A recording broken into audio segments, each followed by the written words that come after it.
Hi hello everyone, কেমন আছেন সবাই? আশা করছি ভালো আছেন। তো সেদিন দাঁড়িয়ে দাঁড়িয়ে বৃষ্টি দেখছিলাম, আর বৃষ্টি দেখার পর মনে হলো এখনও একটা পার্সেল আছে যেটা এখনও ওপেনিং করা হয়নি। তো চলে এলাম আপনাদের কাছে সেটা ওপেন করার জন্য। তার আগে বলে রাখি, আমি প্রায় সব কিছু আমার হাজব্যান্ডকে বলি, বিভিন্ন ছোটোখাটো খুঁটিনাটি এটা অর্ডার দিয়েছি, বাট এই অর্ডারটা আমি আমার হাজব্যান্ডকে বলিনি। ভেবেছিলাম যে একটা সারপ্রাইজ দেব।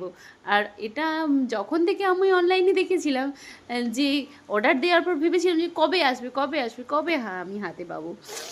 তো যাই হোক, ফাইনালি আমার কাছে চলে আসছে। এটা হলো যে একটা লক্ষ্মীর ভাণ্ডার, যেটাতে 1,00,000 টাকা জমানো যাবে। 1,00,000, মানে আমি তো ভাবতেই পারছি না আমি আমার যেটা কত বছর পর জমানো হবে, তবুও এটা আমার নেওয়ার জন্য যে এত একটা এক্সাইটমেন্ট ছিল যে কি বলবো। যেহেতু আমার পুরনো ভাণ্ডারটা ভেঙে গিয়েছিল, আর তার অল্প কয়েকটা টাকাও ছিল এর ভেতরে রাখবো, তাই জন্য ভীষণ এক্সাইটেড ছিলাম। যাই হোক, হাতে হাতে পাওয়ার পর জিনিসটা দেখলাম, অনেকে দেখলাম এতে রিভিউ দিয়েছিল যে কারো ফাটা এসেছে, বাট আমার এরকম কিছু আসেনি। পুরো জিনিসটা খুব খুব ভালো ছিল। আর এখানে ছিল যে 100 টাকা, 50 টাকা, 200 টাকা আর 500 টাকার rho.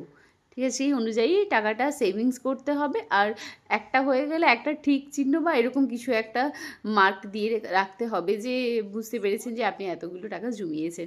Small amount become big savings.